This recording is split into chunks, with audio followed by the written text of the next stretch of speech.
Here in the middle of my mess of tools, you may have noticed while we were doing the transmission video in my son's 1.8T Jetta that the Dogbone mount in that is totally roached out. This is the original one for my R32, which is actually not in bad shape, but I did upgrade it with the BFI Dogbone, I believe, or it might have been the ECS.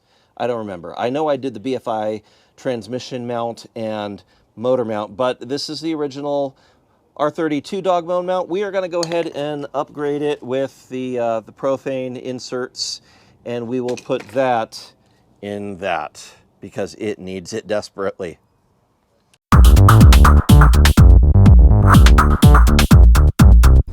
Okay, so for anyone who's never done this before, this is a stock Dogbone mount from a Mk4, and the factory bushings in here turn to mush over time.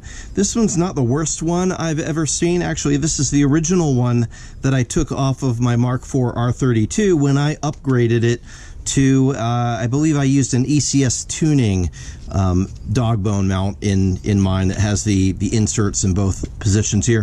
What we're going to be doing is taking this factory one and installing the profane motion control inserts for it. They're a fairly tough polyurethane insert, and yeah, it shouldn't be too tough, but these are a lot harder than the original, and they're definitely a lot harder than these ones that are just, they've turned to Play-Doh inside here. So we're going to remove those. The other thing we're going to do, many people will press out this bearing, this bushing, sorry, and replace it with polyurethane also, but I find that having a little bit of give in this is a very good thing.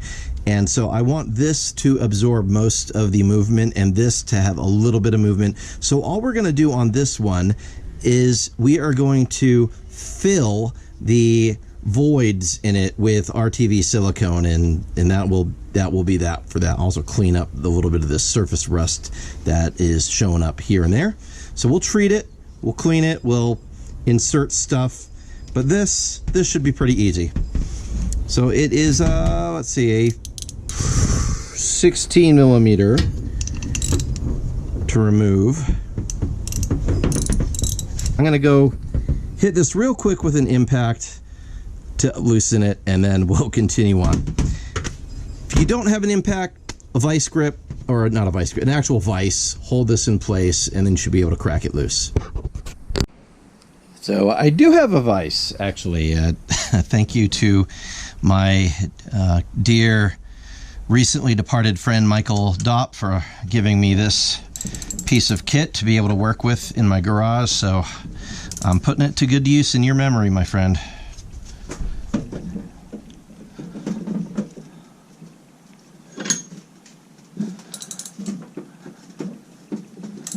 There we go.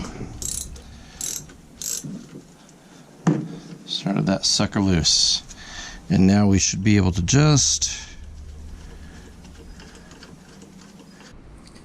So now that this is out, there's a captive nut right inside that nook. We're gonna set that aside so we don't lose it. And all the rest of this should theoretically come sliding off. Might take a bit of spray lube. Yeah, that's all right. I'll have to clean that out a bit. Oh, look at that. Okay.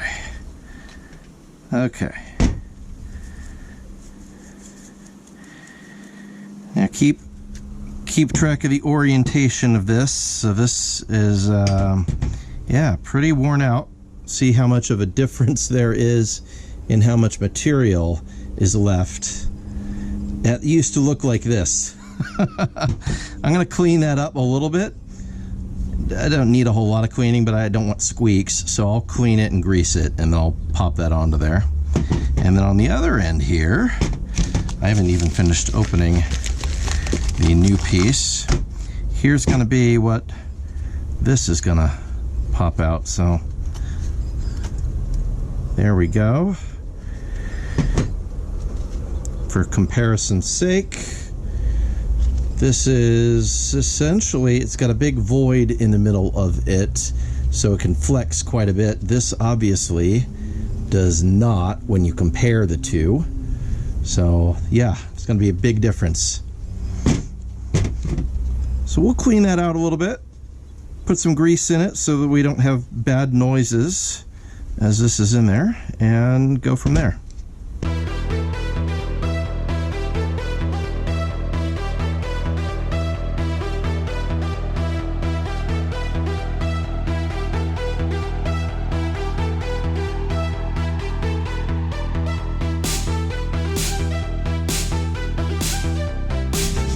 This doesn't need to be perfect, just getting off the large bits of crud.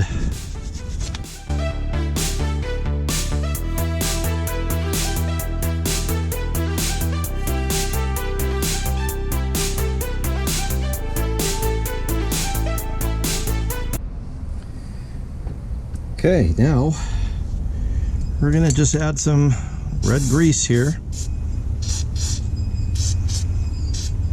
All the surfaces where rubbing is going to occur.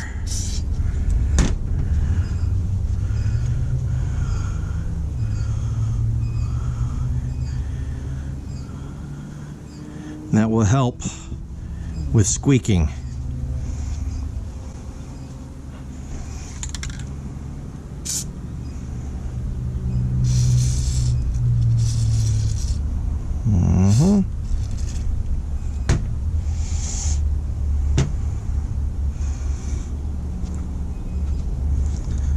That one, and then this is going to, we're going to add some grease inside that cup as well.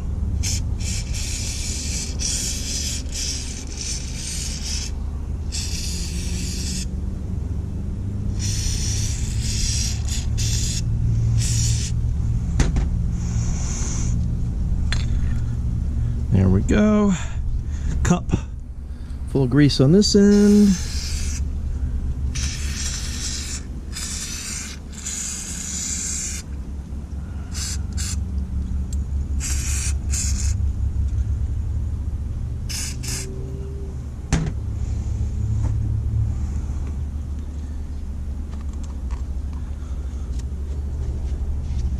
Squash that down,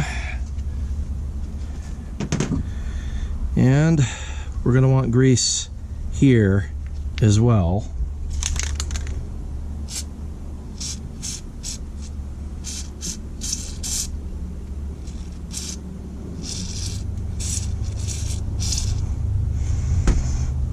Nobody likes squeaky suspension, so that is how this assembles.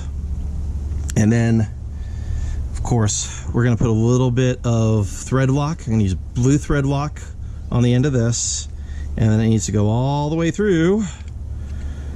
And we need to install that receiver back there.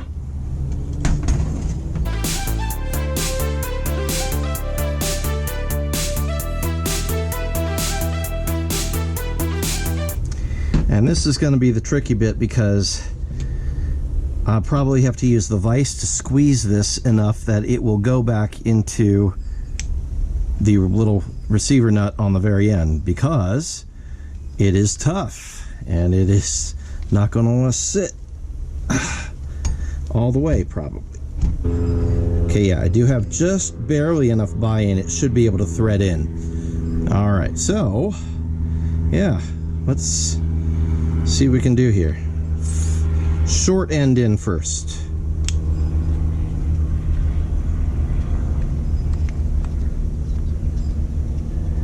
And we have buy-in. All right, great. I don't need to use a vise, except I probably will still use the vise to torque this down to where it needs to be, and I'm going to go look up the torque settings for that as we squish out grease, because that's how that works. Yep, see the grease nicely squishing out in all these spots. That guarantees it's not going to be squeaky, and that's good, because nobody wants squeaky motor mounts.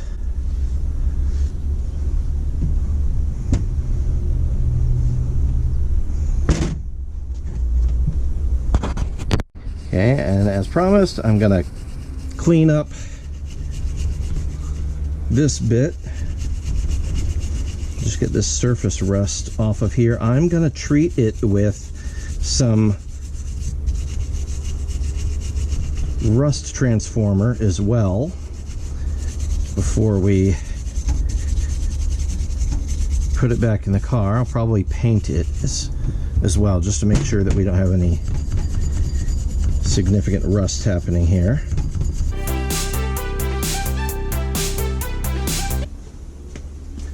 This is for cleaning battery terminals. That will work really nicely for cleaning a little bit of rust out of here.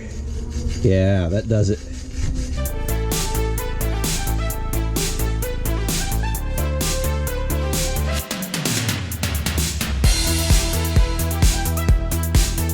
This is the Loctite rust neutralizer. I recommend. I use it a lot on different things. It's great for surface rust, just like this. Just treat it, let it sit for 10 minutes or so, then you can paint it. Done deal. And it chemically converts rust, or I should say it chemically kills the oxidation there, and it provides a mild sealant, and it kind of turns it into a primer, so it's ready to paint. So yeah, good stuff. By the way, the grease I was using is just CRC red grease. So let me go look up the torque specs. We'll get this torqued to where it needs to be, then we will do the RTV silicone in here. Okay, this is torqued now. It's 30 foot-pounds plus a quarter turn. So that's the spec for this. Incidentally, when you're reinstalling it, that's also the same torque for these bolts as well. So now let's deal with this. We're going to insert some silicone into the voids just to shore that up. Get some silicone flow started here, and I'm basically just going to squeeze it on down through the void and make sure that it's popping through the other side.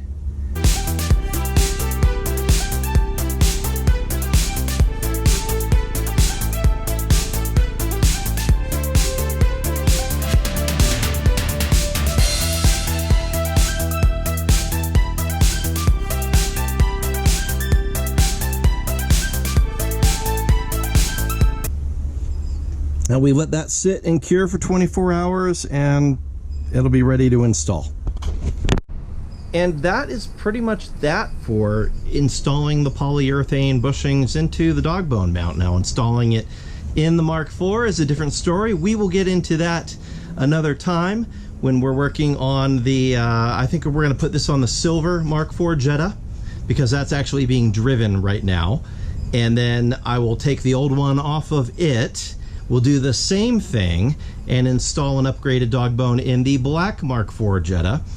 The R32 already has all the upgrades, so it doesn't need anything else. Anyway, I hope that helped you out if you've been figuring out whether or not you wanted to buy one of these that's already upgraded, or if you wanted to do the work yourself to install the upgrades, at least in this part.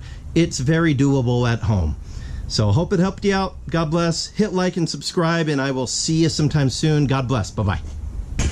And on that terrible disappointment, it's time to say goodbye. We'll be back.